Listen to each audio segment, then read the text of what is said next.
A powerful millionaire CEO fires a janitor in front of everyone for being late, only to later discover that the same man had been quietly changing lives inside his company. What he uncovers next will shock you. But to understand how one decision could change everything, we have to go back to a rainy Monday morning. Rain tapped steadily against the glass walls of Whitmore Holdings. Employees rushed through the lobby, shaking off umbrellas, checking their watches, adjusting their ties. Everything moved fast. Everything had a rhythm. And at the center of it all was one man, Daniel Whitmore, 42, self-made, disciplined, uncompromising. Daniel didn't believe in luck. He believed in structure, in timing, in accountability.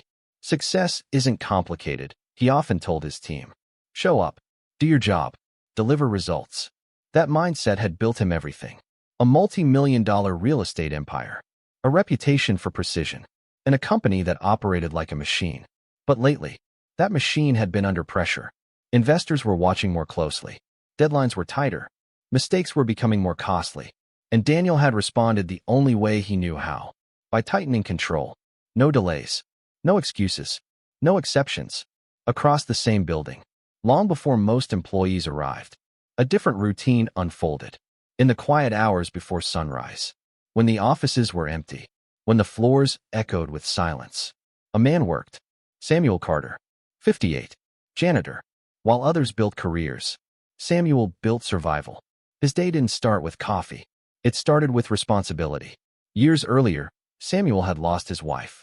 And not long after, life handed him another challenge.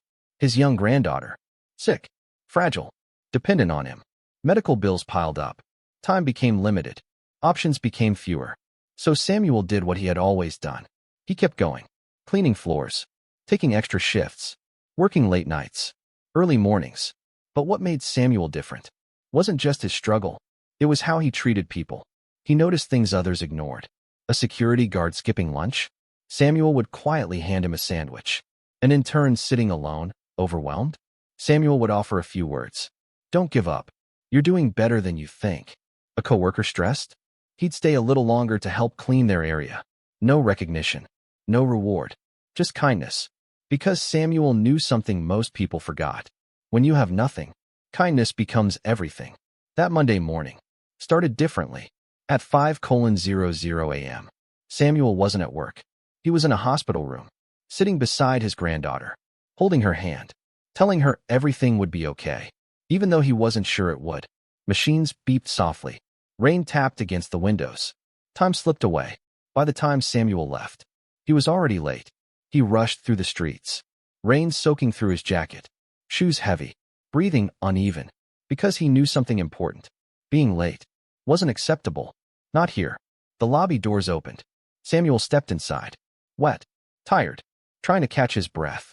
And that's when it happened. Mr. Carter. Samuel froze. He turned slowly. Standing there was Daniel Whitmore. Perfect suit, sharp posture, eyes already measuring the situation. You're late, Daniel said. No greeting, no question, just a statement. Samuel nodded slightly. Yes, sir. I had a. Daniel raised his hand, cutting him off. I don't need explanations. The lobby grew quieter. People slowed down, watching. Do you understand the importance of time in this company? Daniel continued. Samuel swallowed. Yes, sir. And yet you chose to ignore it. I didn't mean to. That's the problem. Daniel's voice sharpened. Meaning doesn't matter. Results do. Silence. Rain echoed faintly outside. Samuel stood there, dripping, trying to speak. But the words didn't come. Because some moments don't give you time to explain. Daniel didn't hesitate. In this company, he said firmly, we maintain standards. He looked directly at Samuel. And today you failed to meet them. A pause. Just long enough for the weight of those words to settle. You're fired. The words landed hard. No warning. No discussion. Just done. Samuel didn't react immediately. He simply stood there, as if trying to process what had just happened. Because this wasn't just a job. This was survival. This was medicine. This was everything. I can explain, Samuel finally said. But Daniel had already turned away. HR will handle the rest. And just like that, it was over. As Samuel slowly walked out of the building, head lowered, rain waiting outside, something invisible followed him. The impact he had made. Because inside that building, People were watching. The same security guard he had helped. The same intern he had encouraged. The same employees he had quietly supported. And for the first time, they weren't just seeing a janitor. They were seeing a man who had mattered more than they realized. Back inside his office, Daniel continued his day. Meetings, calls, decisions. Efficient, controlled. But something didn't sit right. Not yet clear. Not yet understood. But present. Because sometimes, the biggest mistakes don't feel like mistakes at first. Before we continue with this incredible journey, I spent countless hours researching and crafting this story to bring you something truly meaningful. If stories like this touch your heart, and you want to see more acts of kindness that restore faith in humanity, please subscribe and hit the notification bell. It truly helps these stories reach others who need to hear them. Now, let's see what happens next. The rain hadn't stopped. If anything, it had grown heavier. Outside Whitmore Holdings, Samuel Carter stood under a small overhang across the street. No umbrella, no plan, just a man who had just lost everything. Cars rushed past. People moved quickly. The world didn't pause. It never does. Samuel looked down at his hands, still slightly shaking, not from the cold, but from the weight of what had just happened. He replayed the moment over and over. I'm fired. 2 words. But they carried consequences far beyond the lobby. Hospital bills, medication, food, his granddaughter. Samuel exhaled slowly, trying to steady himself. Then something small happened. A young man in a suit rushed past, dropped his wallet without noticing. Samuel saw it, picked it up. He could have kept it. No one would have known. But instead, "Hey," he called out. The man kept walking. Didn't hear. Samuel stepped forward, raising his voice slightly. "Sir." The man turned, confused. "You dropped this," Samuel said, holding out the wallet. The man blinked, surprised. "Oh, wow. Thanks." He took it quickly, checked inside. Everything was there. For a brief moment, gratitude appeared. Then just as quickly, it faded. "Yeah. Thanks," the man muttered, already turning away. No conversation. No acknowledgement beyond that. Samuel nodded slightly, used to it. Across the street, inside his office, Daniel Whitmore stood by the window, looking down. He had seen the entire interaction. The wallet, the honesty, the dismissal. Something about it caught his attention, because that wasn't what he expected. Not after what had just happened. He watched Samuel for a moment longer, then turned away, but his mind didn't. Later that afternoon, Daniel walked through the building. Everything looked normal. Employees working, phones ringing, meetings happening. Efficient, productive, exactly how he liked it. But then, "Hey, did you hear about Samuel?" Daniel slowed slightly. 2 employees stood nearby, talking quietly. "They fired him this morning," one said. "Seriously? For what?" "For being late." A pause. "That's messed up." Daniel's expression didn't change, but he didn't walk away. "He's never late," the other employee added. "Yeah, and he helped me last week when I was struggling with that project. And remember when he stayed late to clean our entire floor?" Daniel's steps slowed. Because this wasn't information he had. This was something else. Perspective.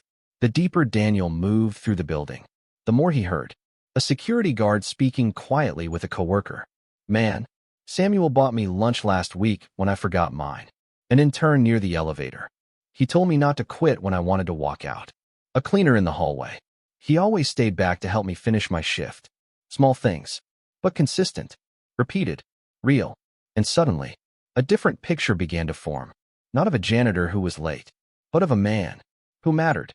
Daniel stepped into an empty conference room, closed the door. Silence.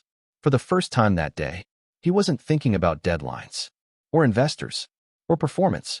He was thinking about Samuel, because something didn't add up. If Samuel was careless, why did everyone speak about him with respect? If Samuel lacked discipline, why did his actions show consistency? And most importantly, if Samuel mattered this much to people, why had he been so easy to dismiss? Daniel walked back toward his office, but instead of going in, he stopped again. At the lobby, the same place it all happened, the same floor, the same space. But now, it felt different, because now he knew something he didn't before. He hadn't just fired an employee, he had removed someone who was holding parts of his company together in ways he never measured. Later that evening, Daniel stood by his window again, looking down at the city. But this time, he wasn't observing the world. He was questioning himself. Meaning doesn't matter. Results do. His own words echoed back. But now, they sounded different. Because maybe, he had been measuring the wrong results. Daniel picked up his phone, paused, then set it back down. Because this wasn't something that could be fixed with a call, or a message, or a quick correction. This required something else. Understanding. And for the first time in a long time, Daniel realized something important. He didn't fully understand the people inside his own company. And that was a problem. What would you do if you realized you judged someone too quickly without knowing their full story? Would you go back and fix it? Or move on? Let me know in the comments below. I read every single one.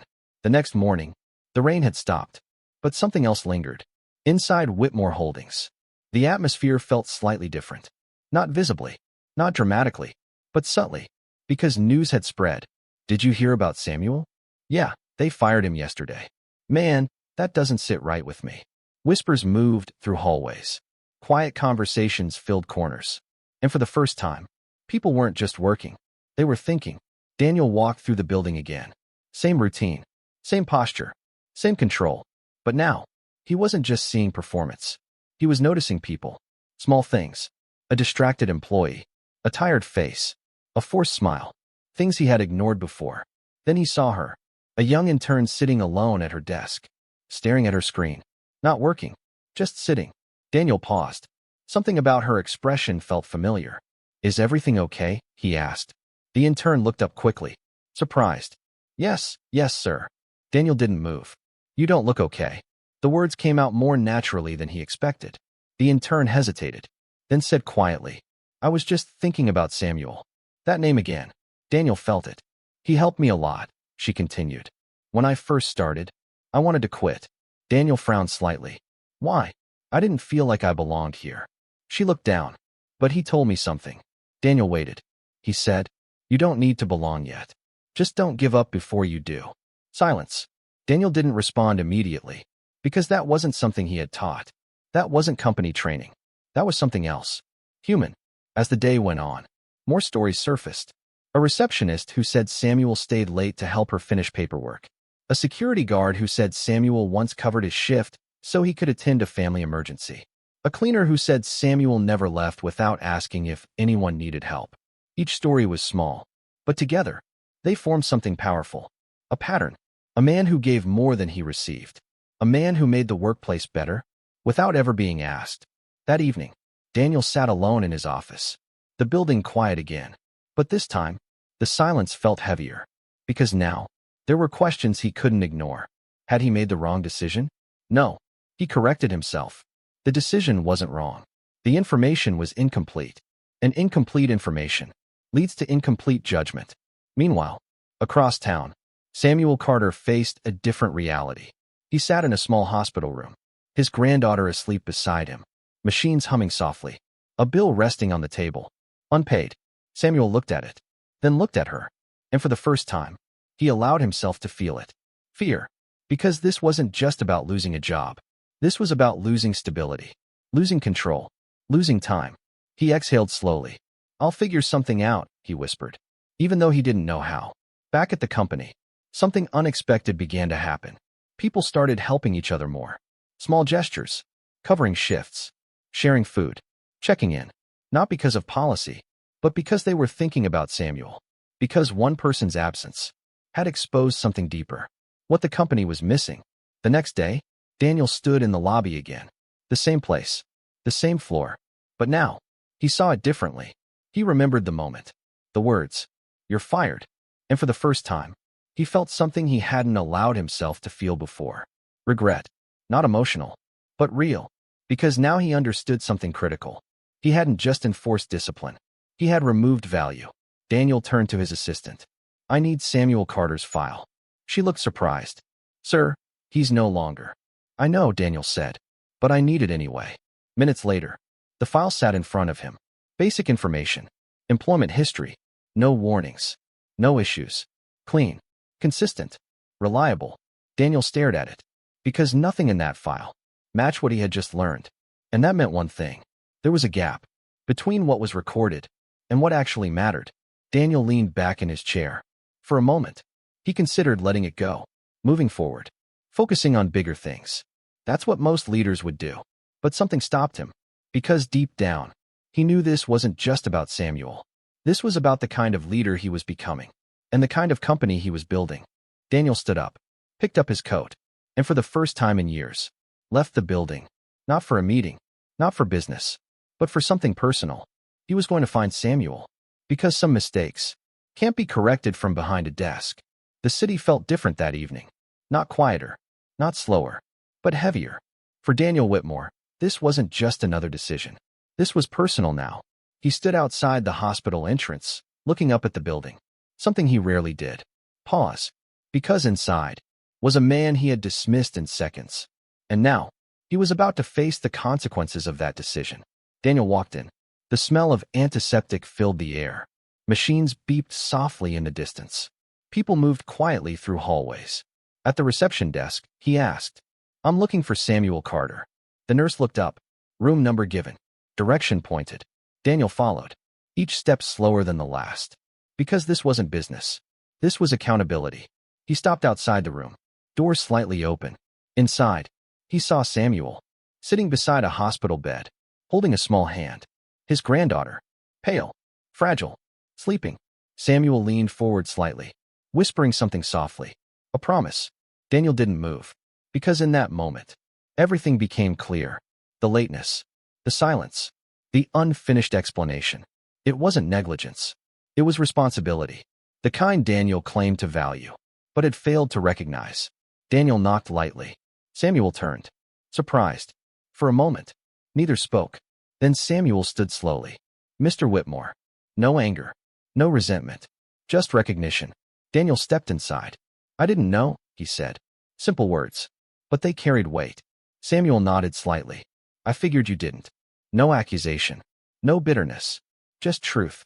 Daniel looked at the child, then back at Samuel. "You were here this morning." Samuel nodded. "She was scared," he said quietly. "I couldn't leave her." Daniel swallowed. Because now, the full picture was in front of him. Not in reports, not in numbers, but in reality. "I should have listened," Daniel said. Samuel shook his head gently. "You made a decision based on what you saw." Then he paused. "We all do that sometimes." That line hit harder than anything else. Because it wasn't just forgiveness. It was understanding. Daniel took a breath. "I can't undo what I did," he said. "But I can take responsibility for it." He reached into his pocket, pulled out his phone, and made a call. "Clear the outstanding hospital bills under Whitmore Holdings." Samuel looked at him. "No, sir, you don't have to." "I know," Daniel said. "But I want to." He paused. And that's just the beginning. Back at the company, changes moved fast. Policies rewritten. Managers retrained. Culture redefined. But this time, it wasn't about control. It was about awareness. Respect became visible, not just expected. Employees started noticing each other, helping each other. Because now, they understood something they hadn't before. The value of people isn't always visible on paper. A few weeks later, Samuel walked back into Whitmore Holdings. But not as before. This time, with recognition, respect, and a new position. Facility Operations Supervisor. Not because he asked for it, but because he had already been doing more than the role required. Daniel stood beside him in the lobby. The same place it all began. But everything had changed. "I should have seen it earlier," Daniel said. Samuel smiled slightly. "Sometimes, people aren't meant to be seen immediately." He looked around the building. But when they are, they make a difference. Later that day, a new employee rushed into the building. Late, panicked, expecting the worst. Samuel noticed, walked over calmly. "Take a breath," he said. The employee looked surprised. "I'm late. I'm really sorry." Samuel smiled. "Just don't let it define your whole day." The employee nodded, relieved. Across the room, Daniel watched, quietly, because now, he understood something he hadn't before. Leadership isn't just about enforcing standards. It's about understanding people. And sometimes, the people you overlook are the ones holding everything together. 6 months later, Whitmore Holdings looked the same from the outside. Glass walls, busy lobby, people moving with purpose. But inside, everything had changed. The tension that once filled the building had been replaced with something else. Awareness, respect, humanity. Employees greeted each other. Managers listened more. People slowed down, just enough to notice. And near the entrance, where everything once went wrong, stood a small sign. People matter more than process. At the center of that transformation was Samuel Carter, no longer unseen, no longer overlooked. As facility operations supervisor, Samuel didn't just manage tasks. He influenced people. He checked in on employees, helped new staff adjust, encouraged those who were struggling, not because it was his job, but because it had always been who he was. And now, people were finally seeing it. At home, things were changing too. His granddaughter was improving, slowly, but steadily. The hospital visits became less frequent. The fear became less overwhelming. And for the first time in a long time, Samuel wasn't just surviving. He was breathing, living, hoping. As for Daniel, he was no longer the same leader. He still believed in discipline, still valued accountability. But now, he understood something deeper. Context matters. People matter. He started walking the building more, not to inspect, but to understand. He asked questions. He listened. He paid attention, because he had learned something no report could ever teach. You can't lead people if you don't see them. What happened at Whitmore Holdings didn't stay there. Other companies began to notice. Not the profits, not the growth, but the culture. Stories spread about a CEO who changed, about a janitor who made a difference, about a company that remembered what truly mattered. And slowly, that mindset began to spread, because kindness is contagious. The truth is, most people are moving too fast to notice what really matters. They see roles, titles, appearances, but they miss people. Samuel didn't have power. He didn't have status, but he had something stronger, character. And in the end, that's what changed everything. Because one moment, one decision, one act of understanding can ripple further than you ever imagine. Stories like this remind us that extraordinary kindness exists all around us. If this story touched your heart, please like this video. It helps more people discover these inspiring stories. Subscribe for more emotional and powerful stories that restore faith in humanity. And most importantly, look around you, because someone near you right now might need a little more understanding than you realize. So let me ask you, what act of kindness will you show this week? Tell me in the comments below. Thank you for watching. And remember, you have the power to change someone's entire world.